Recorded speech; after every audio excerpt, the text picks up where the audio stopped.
Everyone, this is be creepy and my name is Harsh. तो कैसे हैं आप सब। आज हम एक ऐसे केस की स्टडी करने वाले हैं जो बहुत ही फेमस सीरियल किलिंग केस है। चांसेस है कि आपने कभी ना कभी इस केस के बारे में कहीं ना कहीं सुना तो होगा ही। उससे पहले मैं आपको बता दूं कि मेरी जो पिछली वीडियो है वो एज रिस्ट्रिक्टेड हो गई है, क्योंकि उसमें कुछ ऐसे वर्ड्स हैं जो यूट्यूब की कम्युनिटी गाइडलाइन से बाहर जाते हैं।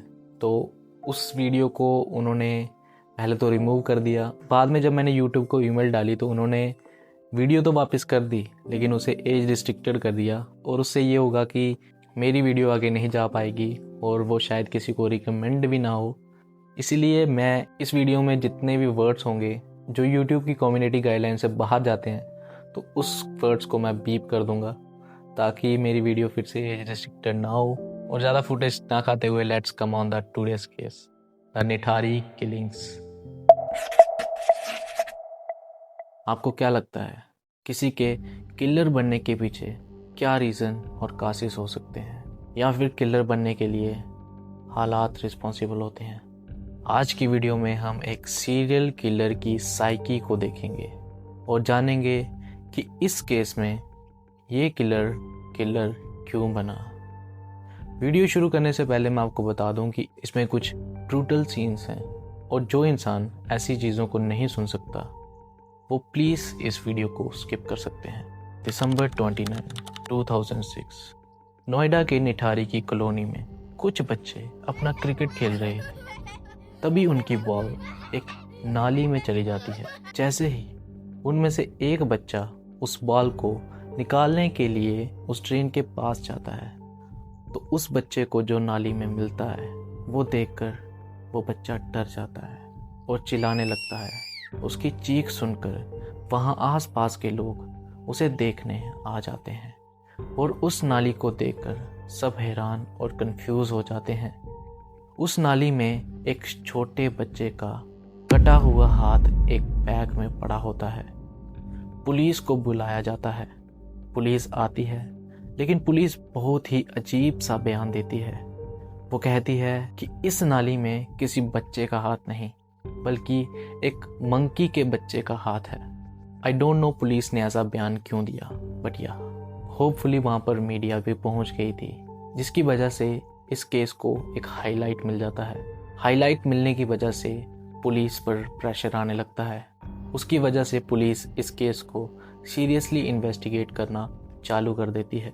और थोड़ी रिसर्च और इन्वेस्टिगेट करने पर पुलिस को नोएडा के सेक्टर 31 के हाउस नंबर D5 के पीछे बच्चों के 8 स्केल्टन्स मिलते हैं। पुलिस उन स्केल्टन्स को एविडेंस बॉक्स में डालकर उसे फॉरेंसिक्स के लिए भेज देते हैं, ताकि ये पता लगाया जा सके कि ये स्केल्टन किस किस बच्चों के हैं। और जिस घर में वो स्केल्टन्स मिले थे वो घर था 52 ईयर्स के मुनिंदर सिंह पांडेर का। Moninder Singh Pandher, also known as Goldie by his loved ones. आसपास के लोगों के अनुसार मुनिंदर सिंह पांडेर बहुत ही मिलनसार आदमी था। According to investigators, Moninder Singh Pandher का बचपन बहुत ही डिस्टर्बिंग बीता था। उसकी मैरिज लाइफ भी अच्छी नहीं चल रही थी। His wife Davinder Kaur and their son Karandeep Muninder को छोड़कर चंडीगढ़ में रहा करते थे। लेकिन मुनिंदर भी उस घर में कभी कभी ही आता था और उस घर को वो सिर्फ अपनी आयाशी और पार्टीज करने के लिए यूज किया करता था। कुछ रिपोर्ट्स के अनुसार तो वो उस घर में प्रोस्टिट्यूट्स को भी लाया करता था। और उस घर में मुनिंदर के अलावा एक और इंसान रहा करता था। उसका नाम था सुरेंद्र कोहली। सुरेंद्र कोहली उस टाइम 36 सालों का था और वो उस घर में एज अ हाउसकीपर काम किया करता था। सुरेंद्र कोहली की बैक स्टोरी को जानना भी इस केस के लिए बहुत इंपॉर्टेंट है। सुरेंद्र कोहली ने 6th में ही अपना स्कूल छोड़ दिया था। वो पांडेर के घर पर एज अ डोमेस्टिक वर्कर काम करता था। उसकी सबसे पहली जॉब दिल्ली के एक होटल रन डाउन में बर्तन साफ करने की लगी थी। उसने वहाँ कुछ सालों के लिए काम किया था और फिर उसे नोएडा के सेक्टर 29 के ब्रिगेडियर के घर में एज अ कुक की जॉब मिल गई। उसने वहाँ 1993 से 1998 तक वहाँ काम किया। फिर वो अपने गांव चला गया शादी करने के लिए। उसकी शादी शांति देवी नाम की लड़की से हुई, लेकिन वो शादी के 2 महीने बाद ही अपना घर और अपनी वाइफ शांति को पीछे छोड़कर वापस नोएडा आ गया। नोएडा आने के बाद उसके कुछ नोन्स ने उसकी जॉब मुनिंदर के घर में लगा दी। सुरेंद्र कोहली को उस घर में एक तरह से फ्रीडम मिल गई थी, क्योंकि पांडेर उस घर में कभी कभी ही विजिट किया करता था। इतनी फ्रीडम को देख सुरेंद्र अपने मन चाहे काम वहाँ पर किया करता था। फिर 2004 जनवरी के एक दिन सुरेंद्र कोहली अपने हाउस T5 के बाहर खड़ा था। तभी उसे सेक्टर 31 की तरफ से एक छोटी बच्ची उसकी तरफ आती हुई दिखी।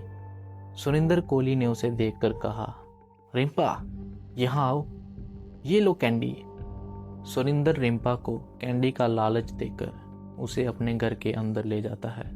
फिर उसको पीछे से उसी के स्कार्फ से उसका गला दबाने लगता है और साथ ही उसके साथ की कोशिश करता है, लेकिन वो बच्ची अपने आप को बचाने के लिए उसे धक्का मारने लगती है।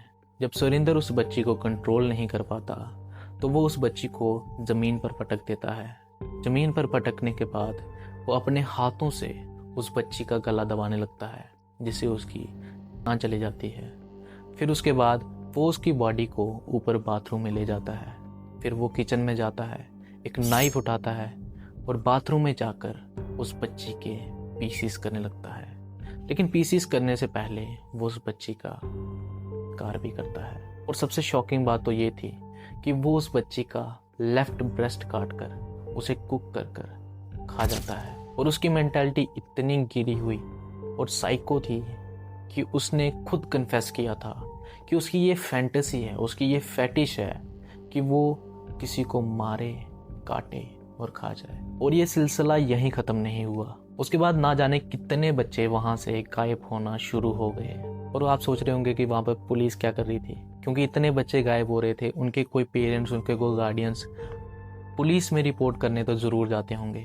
हाँ, वो पुलिस में रिपोर्ट करने जाते थे, लेकिन वो बच्चे झुग्गी झोंपड़ियों वाले थे, वो बच्चे लेबरर्स के होते थे, जिसकी वजह से पुलिस उन केस पर ज़्यादा ध्यान नहीं देती थी। इसमें पुलिस की भी कोई गलती नहीं है, क्योंकि लेबरर्स के बच्चे हमेशा सड़कों पर इधर उधर घूमते रहते हैं।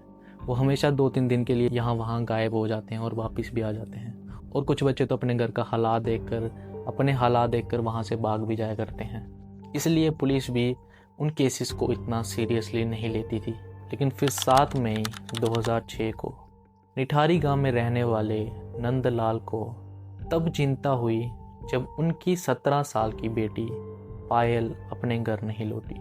उनकी बेचैनी भरी तलाश उन्हें एक ऑटो रिक्शा ड्राइवर के पास ले गई, जिसने उन्हें एक अहम सुराग दिया। उसने बताया कि उसने पायल को सेक्टर 31 में मकान नंबर D5 के बाहर छोड़ा था और वो अपना किराया लेने के लिए मकान नंबर D5 के बाहर इंतज़ार कर रहा था। जब काफ़ी समय बीत जाने पर भी पायल बाहर नहीं आई तो उसने उस घर की डोरबेल बजाई। घर के नौकर सुरेंद्र कोहली ने दरवाज़ा खोला और जवाब दिया कि पायल पहले ही बैक डोर से निकल गई है, जिस उनका ड्राइवर भी वहाँ से चला जाता है। ये इन्फॉर्मेशन लेकर नंदलाल सीधा पुलिस के पास चला जाता है, लेकिन पुलिस वालों ने उसकी रिपोर्ट लिखने से मना कर दिया था, क्योंकि कुछ रिपोर्ट्स के अनुसार वो लड़की प्रोस्टिट्यूट थी। इस वजह से पुलिस उसकी रिपोर्ट नहीं लिखना चाहती थी। जब नंदलाल जिद करने लगा तो पुलिस वालों ने नंदलाल की बहुत बेइज्जती की और सबके सामने उनकी बेटी के करैक्टर पर सवाल भी उठाया, ये कहकर कि वो एक सेक्स वर्कर है और वो भी इसमें शामिल है। लेकिन फिर पूरे 1 महीने तक भी नंदलाल ने हार नहीं मानी। फिर जून 2006 में उसने ये सारी बात नोएडा के SSP को बताई, जिन्होंने जांच के आदेश दिए। उनके आदेश पर पुलिस ने कोहली को सम्मन के लिए बुलाया, गिरफ्तार भी किया। लेकिन मकान D5 के मालिक मुनिंदर की पुलिस में पहुंच होने के वजह से पुलिस ने सुरेंद्र को जाने दिया। मुनिंदर के लोकल पुलिस के साथ भी रिश्ते अच्छे थे, जिसकी वजह से उसने इस इन्वेस्टिगेशन को रुकवा दिया। जब इन्वेस्टिगेशन फिर से रुक गई तो नंदलाल सीधा कोर्ट चला जाता है और कोर्ट पुलिस पर एक्शन का दबाव डालती है, जिस दबाव में आकर पुलिस को फिर से इन्वेस्टिगेशन चालू करना पड़ता है। इन्वेस्टिगेशन के दौरान जो उन्हें D5 के पास मिला वो किसी ने सोचा भी नहीं होगा। इस बार उन्हें मिली एक मास ग्रेव, जिसमें बहुत सारे प्लास्टिक बैग्स थे और उस प्लास्टिक बैग्स में ह्यूमन रिमेन्स पड़े हुए थे। In total of 17 sets of skulls and bones were recovered. Bags में पूरी बॉडीज नहीं थी, बल्कि ग्रूसम वे में बॉडी के हाफ पार्ट्स काटकर उन्हें उन प्लास्टिक बैग्स में डाला गया था। मोस्टली उनमें छाती और अपर बॉडी के ही ज़्यादा पार्ट्स थे। इन अदर इन्वेस्टिगेशन में पुलिस ने पायल्स के भी फ़ोन रिकॉर्ड्स मंगवाए और पुलिस को पता चला कि उसके फ़ोन की लास्ट लोकेशन मनिंदर का घर ही था और उसमें लास्ट कॉल सुरिंदर कोहली की थी।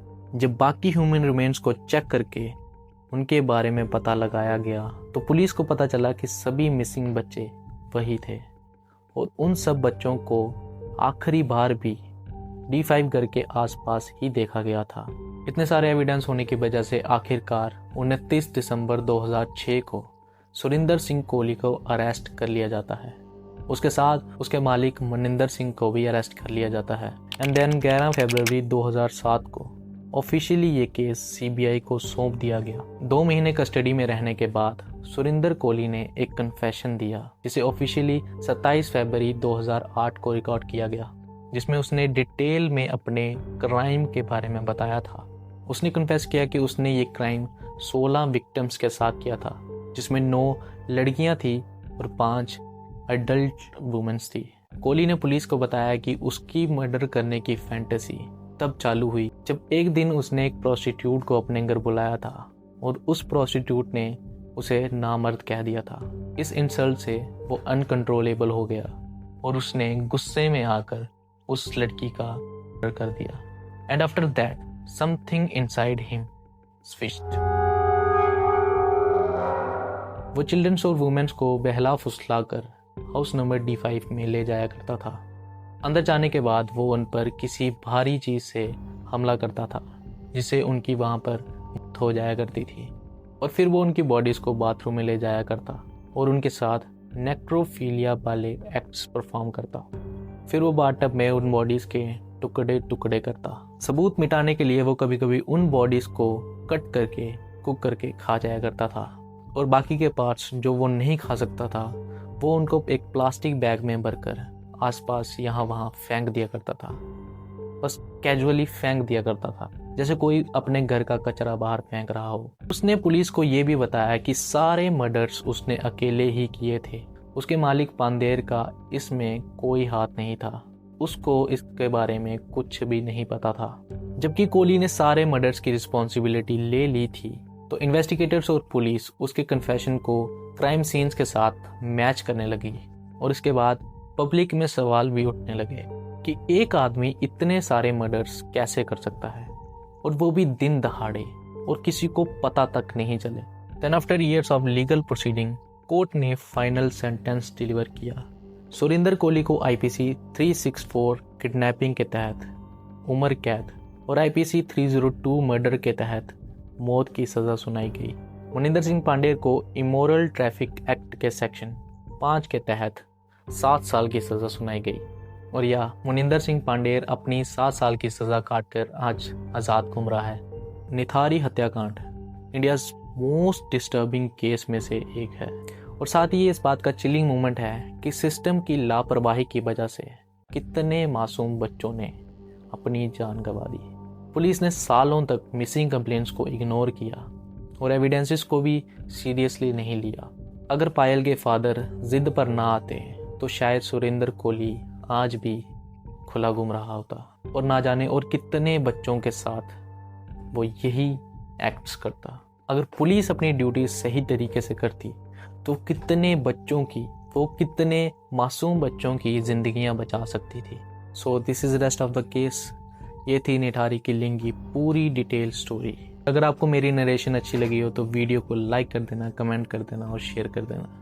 और अगर आप ऐसे ही ट्रू क्राइम डॉक्यूमेंट्रीज और क्रीपी इंसिडेंट्स मेरे मुंह से मेरी आवाज़ में सुनना चाहते हो तो इस चैनल को सब्सक्राइब कर देना और साथ ही साथ बेल आइकन भी दबा देना।